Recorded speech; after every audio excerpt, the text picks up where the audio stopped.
Bob Hansen. I was an AMS 3, E4, Petty Officer, 3rd class.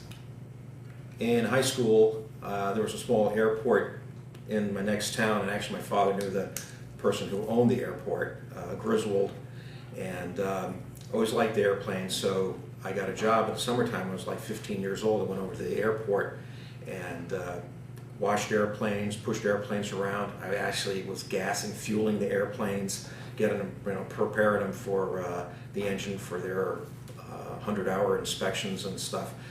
And I got my first flight up there, and it was on a Cessna Vagabond, little 2-seat airplane. And so from that, when in '68, when I was going to graduate, college wasn't in the cards for me. I just, I was happy to be done with high school, and my draft number was fairly low, so I knew I was going to go into the service. And my uncle had been in the Navy for a short while as a reservist, and we saw his picture on my grandmother's desk talking about that, so I thought that was pretty cool, and I thought I'd like to go in. So I interviewed. I went over to New London, Connecticut, and talked to a recruiter, and they had the cash program that was going on at the time, where you would sign up ahead, and then after you graduated, you would be put into a boot camp company until you went to report. So I took the tests and stuff, and my grades were good. They let me go. They signed me up for aviation. So I went to boot camp in November 1968 at the Great Lakes, and went through that. It was a Christmas company, which they let us come home for Christmas, and sometimes they said that was a good thing, and sometimes it wasn't, because that meant you had split time at boot camp and you had to come back to finish. But so we did that, came back, and had reported and said that I was going to Millington, Tennessee, to the Navy A schools, and it's outside of Memphis. And I was going to go through aviation structural mechanics school. So I went through that, and my little experience at the airport, I knew as far as tools and the names of aircraft, things that we had to know. It was a breeze. It was going through. I had a good time. And they had a Navy flying club, small airplanes, private, at NAS Memphis at that time. So I joined the flying club, and I got to solo.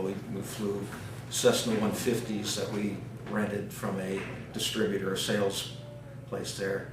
So I got out and I soloed and stuff, and 19 years old, I'd go and run an airplane and just, like I said, go bore holes in the sky.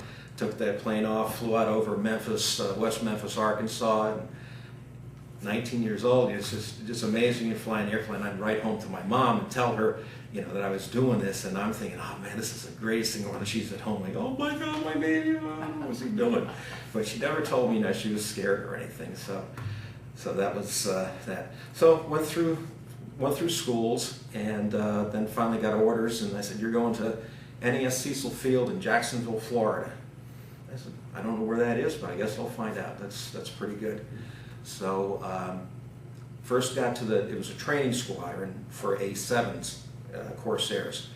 And of course the new guys when you get to the squadron, they have to have compartment cleaners and mess cooks and all that kind of stuff. So after being there for about a week, they said, well, we're sending you to the Marine Corps, MCAS Marine Corps Air Station, Yuma, Arizona, and you're going to be a hangar support.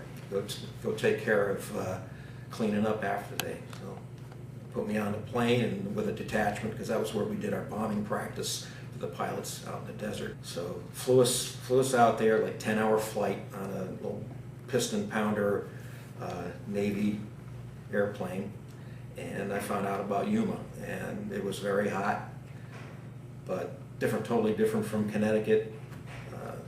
Just dry and hot, lizards running around the desert.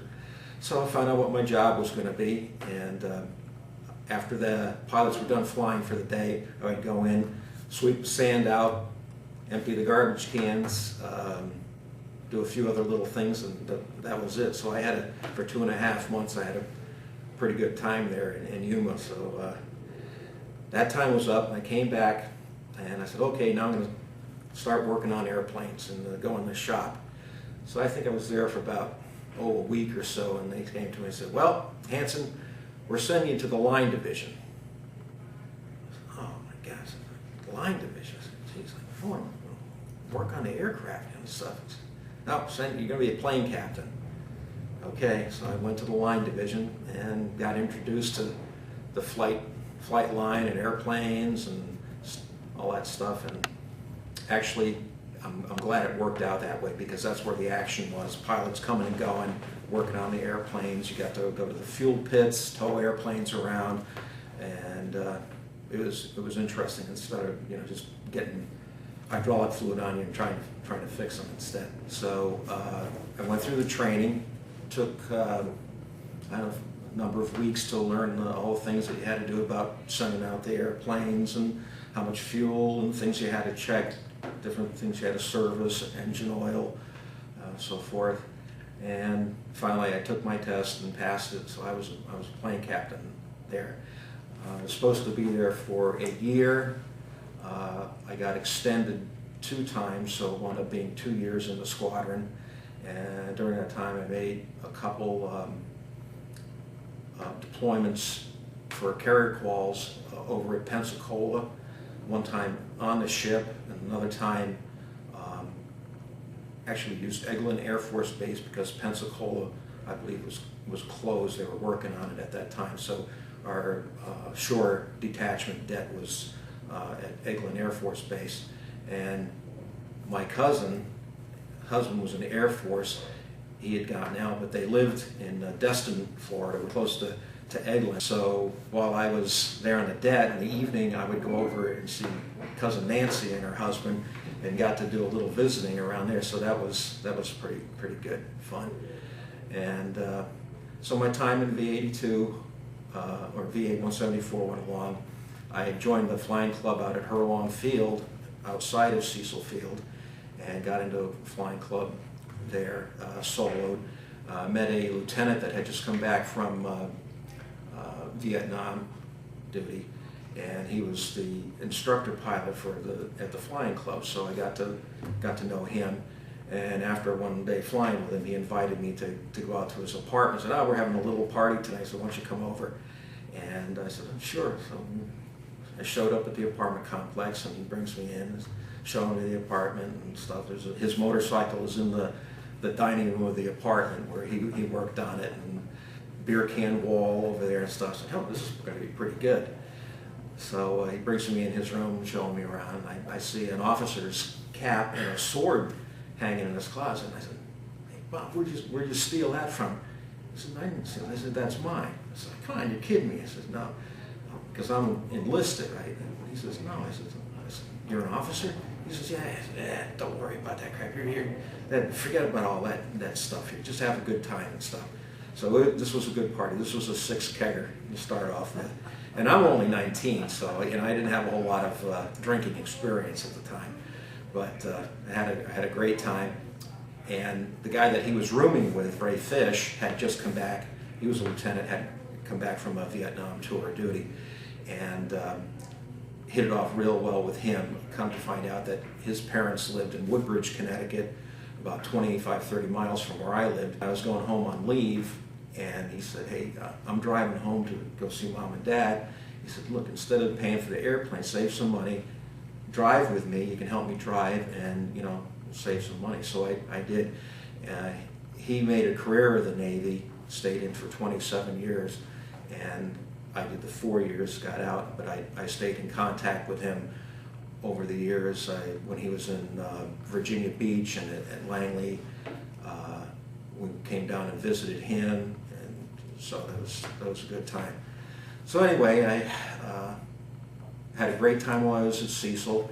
He had to go Ray Fish had to go on a deployment, and he said, "Look, Booth is gone a lot of the time. He's